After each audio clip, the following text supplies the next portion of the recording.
The planet Karsus V was dying. Smoke rose from the shattered trees. Fires burned across the jungle floor.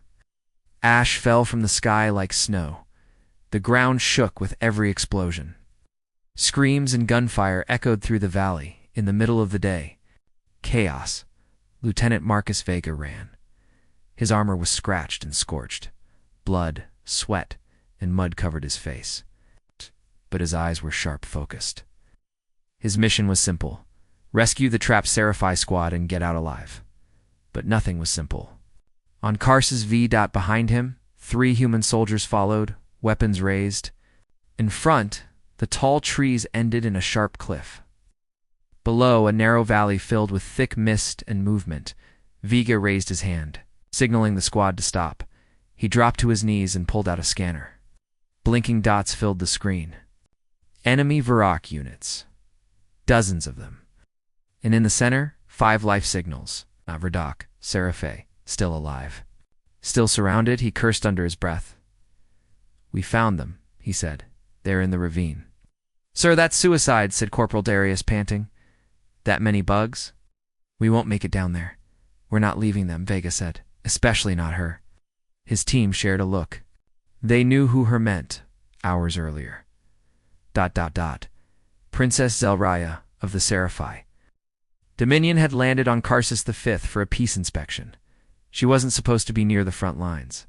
But when her escort ship was shot down, she refused to retreat. She stayed with her guards and fought beside them. That's what Vega respected. The Sci-Fi were a proud, noble species, tall, four-armed reptilians with gleaming armor and a strict code of honor. Many called them cold. Vega didn't. He called them warriors. And Zelraya? She wasn't just a warrior. She was royalty. She fought like a legend. When command said her squad was missing, Vega volunteered immediately. Back in the present. "Here's the plan," Vega said quickly. "We drop smoke, move fast, create a diversion. Right. I'll grab the Sci-Fi. You 3 lay down cover fire and keep the Verdok busy." "That's not a plan, sir. That's a death wish."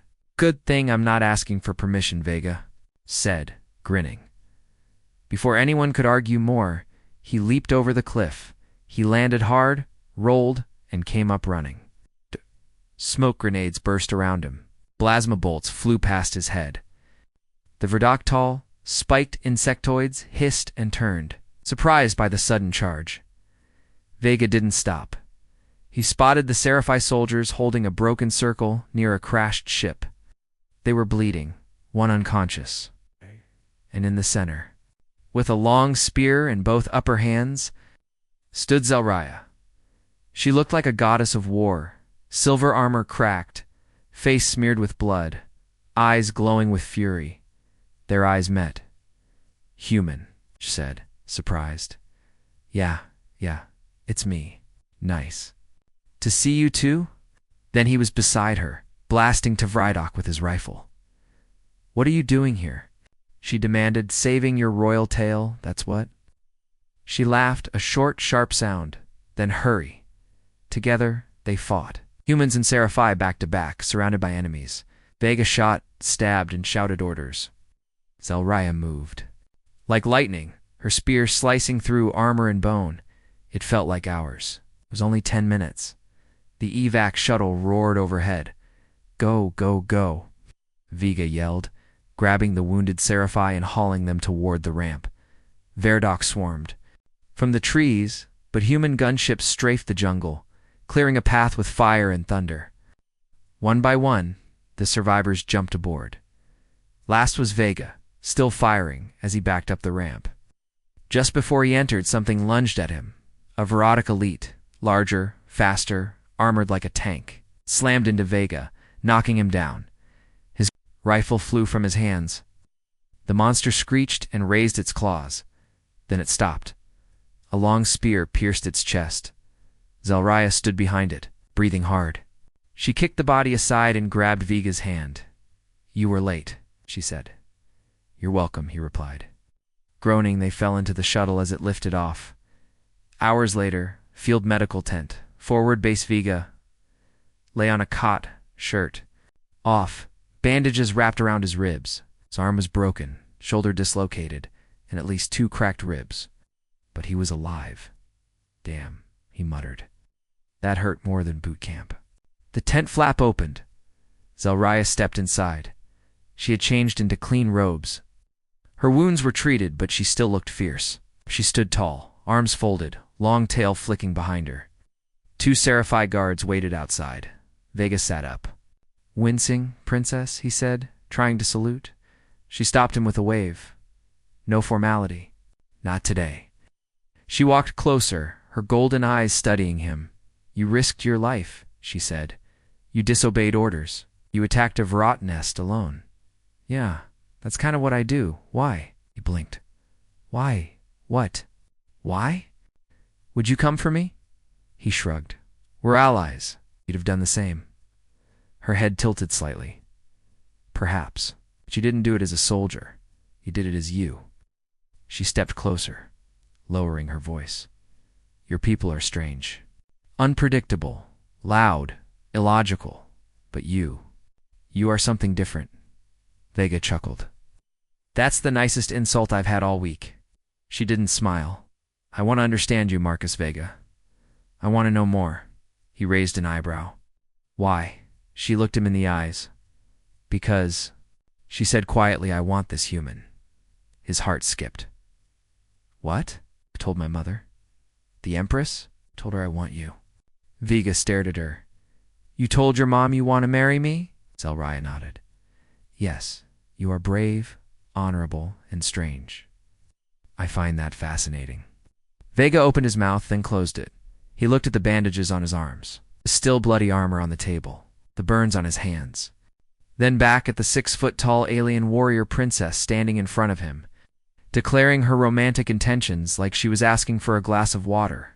"Princess," he said slowly, "I'm flattered, but are you sure you didn't hit your head?" She smiled this time, a real warm smile. "You saved me. You fought beside me. You risked everything." Her voice dropped, gentle but firm. "I don't want a prince. I want a warrior. And I want this human." She turned and walked out, leaving Vega speechless. Outside, the guards bowed and followed her. The tent flap closed behind them. Vega sat there, staring at the empty doorway, while he muttered, rubbing his face. "That's going to be a problem." 3 weeks had passed since Lieutenant Marcus Vega completed the trials of flame and steel. He had proven himself with strength, wisdom, and honor. He could have walked away, but he didn't. He stayed. Not because of pressure, but because of her Princess Zelraya. Now, they were no longer just allies. They were something more. Life in the Palace. Marcus now lived in the Sky Tower, a tall spire next to the royal palace on Vishara. His room had soft walls that changed color with his mood. The floor hummed with warm energy. Birds that looked like flying. Crystals came to his window each morning. Everything was beautiful, peaceful, alien too. Peaceful. He missed the sound of gunfire sometimes. The army life, the barracks, the noise. But Zelraya made it easier. They trained together every morning, sometimes with blades, sometimes with words. She taught him Sci-Fi culture, their history, their songs, even how to meditate using glowing stones. In return, he told her Earth jokes, shared old war stories, and taught her how to play cards. She was a fast learner.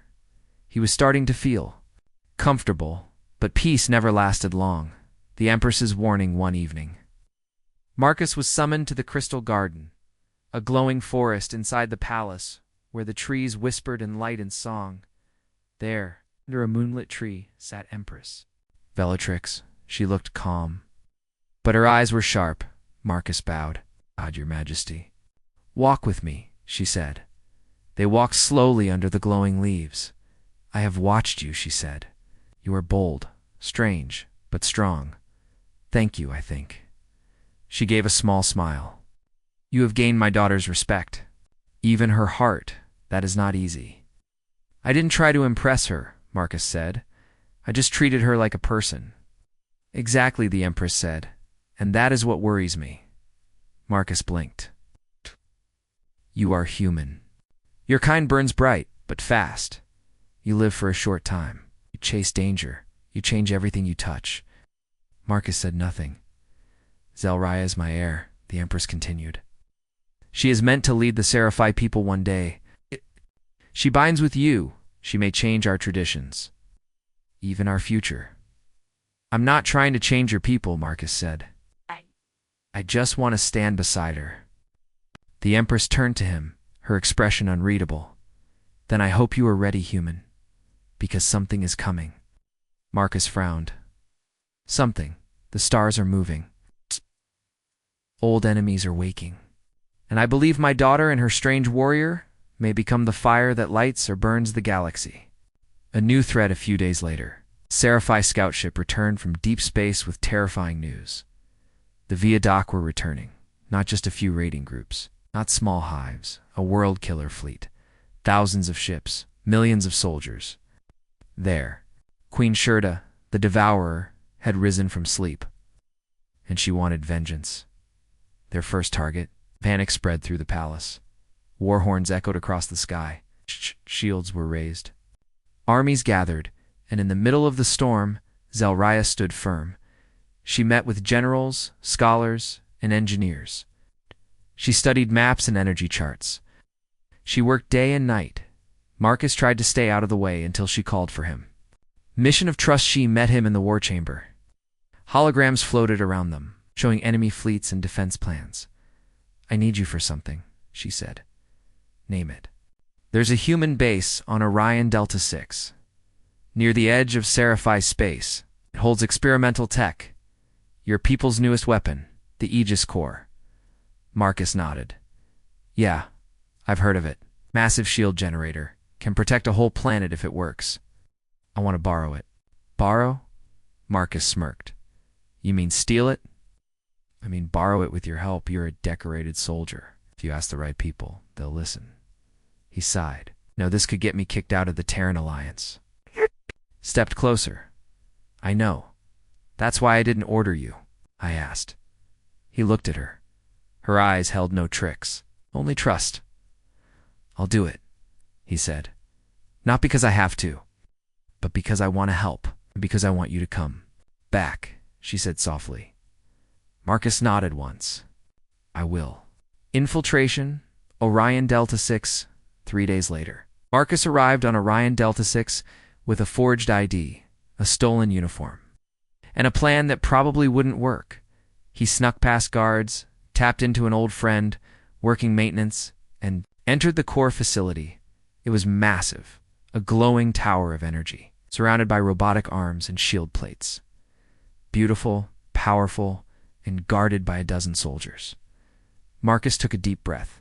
He stepped into the room and said, Lieutenant, Vega, Earth Command. Emergency override. Priority Delta 1. The guards hesitated. He held up a fake order. Code confirmed. I'm transferring the core to Veshara Defense. Classified. Direct from High Command. Sir, one of the soldiers said, frowning. This tech's not finished, neither is the enemy, Marcus snapped. Now move. They moved. Within hours, he had the core loaded onto a stealth ship. He messaged Zelraya. Package. Secured on the way. He didn't say the base sounded alarms 5 minutes after he left. Return and respect when he landed back on Veshara. The skies were already glowing with defense grids. Warships hovered above the clouds. Zelraya met him at the landing pad.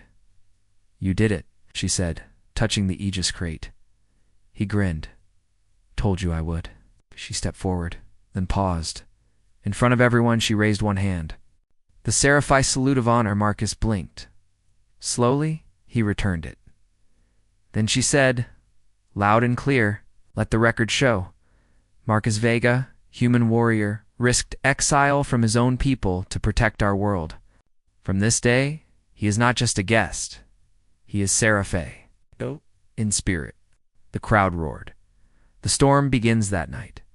As they looked at the stars from the tower, Marcus finally asked the question, why me? Zelraya didn't answer at first. Then she said, because you made me feel like I didn't have to be perfect. I could be strong and still laugh, still hope you made me feel real. He looked at her. You make me feel like I can do anything. She smiled. Then we'll face the war together. He reached out and took her hand. The alarms began an hour later. The Vredok fleet had arrived, and the battle for Vashara was about to begin. 3 weeks had passed since the Battle of Karsus V. Lieutenant Marcus Vega had returned to Earth's forward base in orbit. He was recovering fast. Human medtech was getting better every year. His ribs were healing, his arm was in good shape, and he was even back to light training. But something else was bothering him. It's more than injuries. Princess Zelraya, she had told him with no shame or hesitation that she wanted him, not as a bodyguard, as a friend. As a husband, he hadn't stopped thinking about it since. Every soldier on the base had heard the story. Word spread fast. Some laughed, some joked, but most were just shocked. A Sci-Fi princess wanting to marry a human warrior. That had never happened before. It was like a fairy tale, or a diplomatic disaster waiting to happen. 2 days later, summons from the Stars Marcus was pulled from a strategy meeting and told to report to the hangar. A message had come from the Sci-Fi High Court. He was to be honored for bravery. A ship had already arrived to collect him. He stared at the orders. Something didn't feel right. The last time he had seen the princess, she had walked out of his tent like a queen. Now her people were inviting him to the Sci-Fi capital. He had a bad feeling. But orders were orders. He suited up and boarded the ship. Arrival Vashara. The Sci-Fi homeworld Vashara was unlike anything Marcus had seen. The capital floated above a violet sea, built from crystal and stone. Towering spires pierced the clouds. Bridges made of glowing light connected sky islands. Giant flying beasts circled the city like guardians. The air was warm and filled with the scent of spices and burning oils. Sci-Fi culture was proud, ancient, and full of rules. Marcus walked into the grand hall wearing a clean Earth uniform. No weapons, just a translator chip in his ear, and his best attempt at not insulting anyone. He failed immediately. The room fell silent when he entered. Hundreds of Sci-Fi nobles stood around a circular chamber. Gold and silver armor, flowing robes, jeweled crowns, and in the center, on a high throne, sat Empress Velatrix, Zelraya's mother. She was taller than any Sci-Fi he had met. Her scales were deep blue, her crown forged from a dying star. She looked down at Marcus with eyes like fire. Beside her stood Princess Zelraya, wearing ceremonial armor and a calm, proud expression. Marcus gave a small bow. Lieutenant Marcus Vega, reporting as ordered. The Empress spoke in a powerful voice. You are honored, human. You risked your life for royal blood. For that, you may ask one favor. Anything. Marcus hesitated. Permission to speak freely. Empress narrowed her eyes. Granted. I didn't come here for rewards, he said. I came because I was told to. A whisper moved through the room. Zelraya stepped forward. Then allow me to explain, mother. The Empress nodded. XEL single quotes. Raya turned to the crowd. This human saved my life, fought beside me, bled for me, and now I make a choice. She turned back to the throne. I request the right of union. I choose Marcus Vega as my mate. The room exploded in shouts. Nobles roared in anger. Warriors slammed their fists on the ground. Some demanded punishment. Others called it a joke. The Empress raised her hand. Silence returned. She looked at Marcus. And you? Do you accept? Marcus blinked. This is all a bit much, he said honestly. I didn't expect any of this. He looked at Zelraya. She stood tall, proud, and unshaken. Then he turned back to the Empress. I don't say yes to things I don't understand. Not a trophy. I'm a soldier. Another wave of whispers. I'm not saying no, he added. But I'm not saying yes either. Not until I know what this really means. The Empress's eyes gleamed. Then let it be done. The trials begin later that evening. In a private chamber, Zelraya met with Marcus. He was pacing. She was silent. You should have warned me, he said. I did. You chose not to believe me. He stopped and faced her. You're serious? About this but I won't force it. That's why I asked the court to offer you a chance. A chance to do what? Get out? She nodded. The only way to refuse a royal proposal without insulting the throne is to complete the 3 trials of flame and steel. Marcus frowned. Let me guess. Fire, pain, and a lot of weapons. An honor, she said. Psh, if you pass, you are free to leave with respect, but if you fail, you must accept the bond. He shook his head and laughed. Of course. Ancient alien rules. She stepped closer. I do this not to trap you. I do it because I respect your fire. You are not Sci-Fi, or you are something we do not understand. But I want to. She reached out and touched his arm. Let the trials show us both what we truly want. Trial 1, the arena of the heart. Marcus stood in a massive arena, watched by thousands in front of him. A Sci-Fi warrior twice his size. No weapons, only fists. He had to win using only non-lethal force. If he killed his opponent, he failed. If he lost, he failed. Any advice? Wyra's voice came from a private box above. Stay unpredictable. The fight began. Marcus ducked, dodged, and moved fast. The Sci-Fi charged like a rhino. Cuz used his speed, sliding between legs, tripping the warrior. Using pressure points, the crowd gasped when Marcus finally brought the giant down with a chokehold and a calm whisper, sleep. The Sci-Fi passed out. The crowd roared. Trial 1. Past Trial 2, the Flame of Truth. Marcus was placed in a hall of memory crystals. Each one showed his past, his fears, his failures, his mistakes. He had to face them all. He watched. Himself screaming in training, holding a dying friend in war, crying alone in a bunk after his first mission. He didn't hide. He didn't flinch. I'm not perfect, he said aloud. But I keep going. The crystal pulsed. Truth accepted. Trial 2. Past Trial 3. The final choice for the last trial. Marcus was told to walk a bridge made of energy. It would collapse behind him. He had to choose a direction. One path led to freedom. The other led to bonding. He asked no one. He stood for 5 full minutes, then he turned and walked the middle. The energy cracked. He jumped, rolling and landing. Between the 2 platforms, the judges shouted in confusion. Marcus stood, brushing himself off. You gave me 2 choices. I made a 3rd. That's what humans do. Arena fell silent. Then Zelraya stood and clapped, slow and proud. Trial 3. Past the talk after later. Marcus found Zelraya alone in the Sky Garden. She turned as he approached. You passed, she said softly. I know, he replied. I could walk away now, she nodded. You earned it. He looked at the stars. But I'm not. She blinked.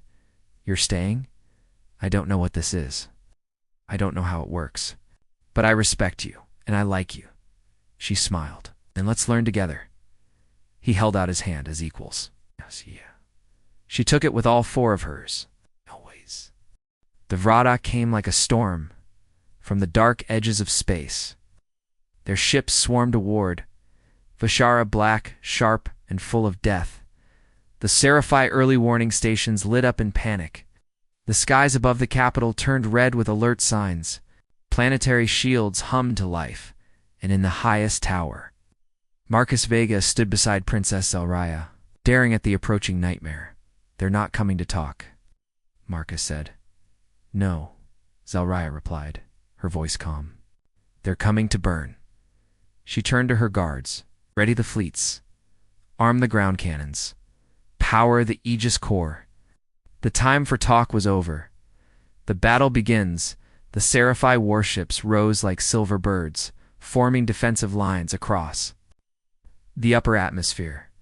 Behind them, the great Aegis Corps, now linked to Vishara's central power grid, spread its energy across the planet like a protective bubble. But the Vradak didn't hesitate. Thousands of enemy ships slammed into the shield sending waves of heat and force through the energy field. The sound echoed in the palace walls like thunder. "Shields holding," reported the royal engineer. "But they won't last forever." Marcus watched from the command deck, jaw tight. "Then we hit back." So they did. Sci-Fi fighters, sleek and fast, flew out in flocks, launching plasma shots and burning lances. Explosions dotted the sky like red stars. Bodies fell. Ships cracked, but the Vradok kept coming. They had no fear, no pain, only orders to destroy. Marcus joins the fight. Marcus couldn't just stand and watch. "I'm going out," he said, putting on his combat suit. Zelraya looked at him, eyes wide. "You don't have to." "I know," he said, "but I want to. This is my fight too." She gave him a small nod. "Then take the Black Fang. It's fast and smart." The Black Fang was a Sci-Fi hybrid ship designed for both humans and Sci-Fi. Marcus climbed into the pilot's seat. As soon as he touched the controls, the ship hummed like it recognized him. He smiled. "Let's go, girl." The ship launched into the air, joining the chaos above. In the sky of death, the space above Vishara had become a hell of metal, light and fire. Marcus weaved between burning ships, blasting Vradok fighters with perfect aim. Flew like a ghost, fast and deadly. "Vega, you've got 6 on you," came a Sci-Fi pilot's warning. "ICM," Marcus said calmly. He pulled a tight spin, flipped upside down, and let the auto turrets fire. 3 Vradok ships exploded. The others pulled away. "Nice flying, human," the pilot said. Marcus grinned. "Tell your princess I want a bonus." But even as he joked, his face stayed serious. They were winning small fights but losing the big one. The Vradok mothership, a giant black beast the size of a mountain, was approaching the Aegis core. If it broke through the shield, it would destroy the planet in minutes. On the ground, last line of Defin Sexalia had left the palace. She now stood with her royal guard on the outer edge of the capital, sword in hand. Thousands of Sci-Fi soldiers were ready. Behind them, civilians were being evacuated through transport portals. But it wasn't fast enough. "Defend the core," she shouted. "Do not let the enemy touch the ground." And then they landed. Drop-dash pods crashed like thunderbolts.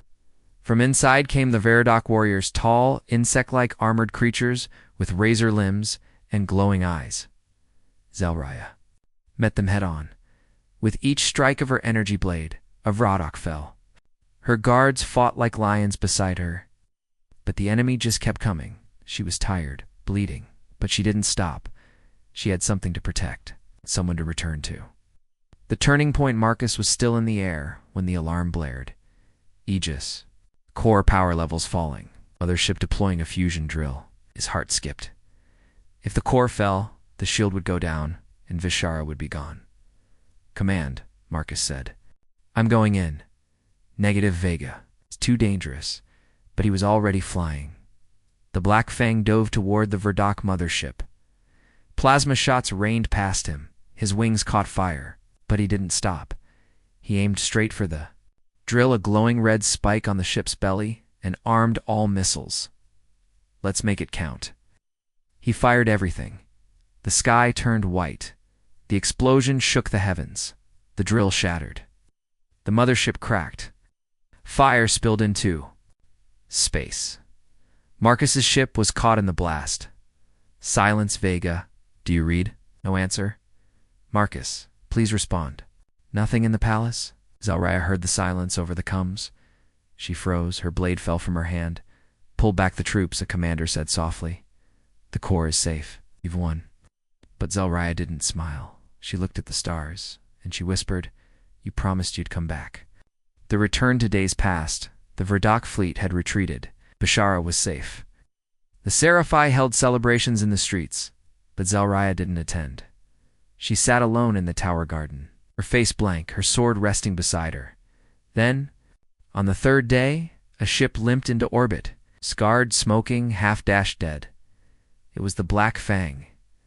The palace screamed with joy, and Zelraya ran. She found Marcus in the med bay bloody. Burned but smiling. Told you, he whispered. I always. Come back. She didn't speak. She just grabbed him and held him like she would never let go. A new beginning 1 week later. The royal court gathered once more. This time not for war, but for union. Princess Zelraya stood at the top of the silver stairs, wearing ceremonial armor lined with blue crystal. Beside her, dressed in a dark, formal robe with his Terran medals, stood Marcus Vega. The Empress spoke first. 2 worlds meet, not in war, but in hope. Let this bond remind us. Strength is found. In love, not just power. Zelraya turned to Marcus. Do you accept this bond? Marcus smiled. With all my heart. She placed one hand on his chest. And do you? He nodded. Always. The crowd cheered. Drums echoed through the city that night. Later, in the quiet of the tower, Marcus sat beside Zelraya. She looked at the stars. Do you think peace will last? She asked. No, Marcus said honestly.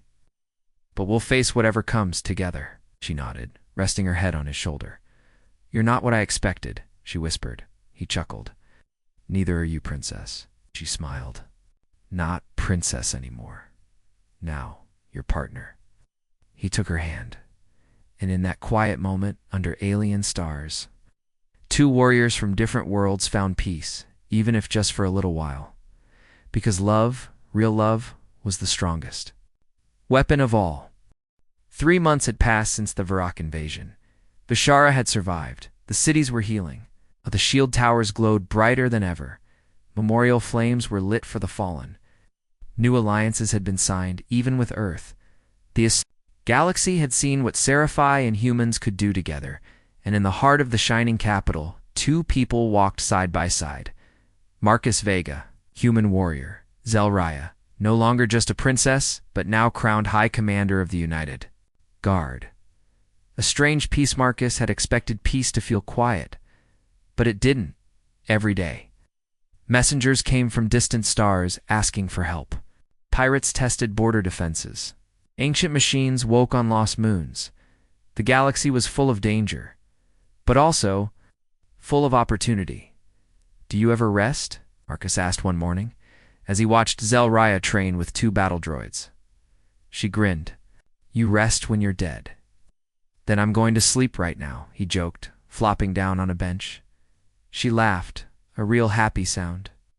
That laugh was rare in the old days. Now, it came more often. Still, something was changing, not between them, but in the stars. A message from the void one night. During a routine scan of nearby systems, the palace sensors picked up a strange signal. It was old, broken, weak, but one word repeated.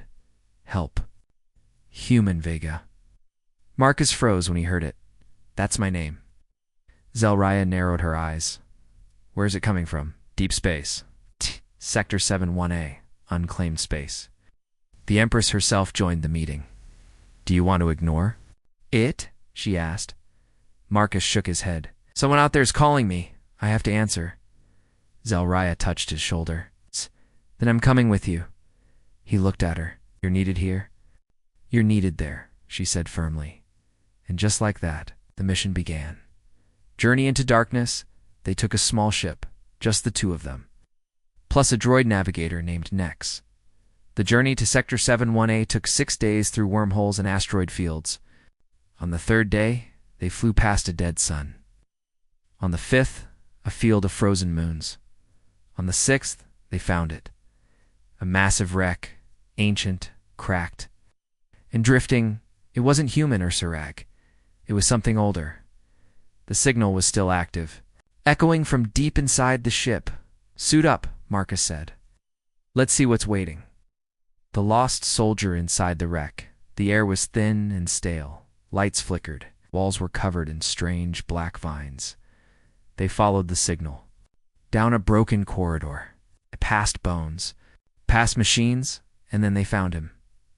A man, floating in a stasis pod. Human. Marcus pressed his hand to the glass. This is Captain Elias Rain, the ship's system said. Status. Alive. Cryo time. 153 years. Zelraya looked at Marcus. He's from your past. Marcus nodded. It's from Earth's first deep space team. They vanished. We thought they died. They powered the pod with a hiss. It opened. Elias Rain's eyes snapped open, and then he whispered, "The Dark Core is coming." The real enemy back on their ship. They gave Elias food and ran tests. His body was weak, but his mind was sharp. What's the Dark Core? Zelraya asked. Elias stared into the stars. A weapon not made by any species we know. It sleeps beneath a dead star. When it wakes, it doesn't kill planets. It rewrites them, changes life into something else. Cold. Obedient. Marcus frowned. You've seen it? Survived it, Elias said. But barely. Devrotic were running from it. That's why they attacked your world. Not out of hate. Out of fear. Zelraya's breath caught. The war we fought. It wasn't the real war. No, Elias said. The real war is just beginning. The decision they returned to Veshara. With Elias Dot, a full council was called. Sci-Fi leaders. Earth envoys. Allied captains from other systems. Some wanted to hide, some wanted to fight. Some didn't believe the story at all. But Marcus stood in the center and said clearly, We've faced monsters. We've faced death. But this is something new. If we wait for it to come to us, we lose. Together, we have a chance. I don't care if I have to lead with 5 ships or 5,000, I'll go. Zelraya stepped aside. Him and I will go too. I stand with him. The Empress rose. Then let the stars witness this moment. Today, we form a new alliance, one that stands not just for one world, but for all worlds. Love and fire that night before the fleet launched. Marcus and Zelraya sat alone in the garden where they had first trained together. You know, Marcus said, I never planned any of this. She smiled. Me neither. He looked at her. Serious now? We might not come back from this one. She touched his hand, then let our last breath be together. They kissed under the stars, not because it was a fairy tale, but because 2 warriors had chosen each. Other, not just for one moment, but for every battle. Final launch, Chat Dawn. A massive fleet launched into the unknown. Sci-Fi's ships. Human. Cruisers. Even strange craft from neutral systems. They all followed one ship. The Dawnfire crewed by Marcus, Zelraya, and Elias. As the stars stretched before them, Marcus looked at the woman beside him and said, No matter what happens, I don't regret anything, she smiled. Neither do I, human. The engines roared, and they vanished into the light. Epilogue, 10 years. Later, a boy with dark eyes and glowing blue markings played in the garden of the new academy on Ve. Single quotes, Shara. He ran through the trees, holding a toy. Sword, pretending to fight space monsters. High above in the Hall of Heroes. 2 statues stood side by side. One was Zelraya, blade raised to the sky. The other was Marcus Vega, holding a banner of peace. Together, they had faced darkness. Together, they had built hope. Their story became legend, and their love became the heart of a new galaxy,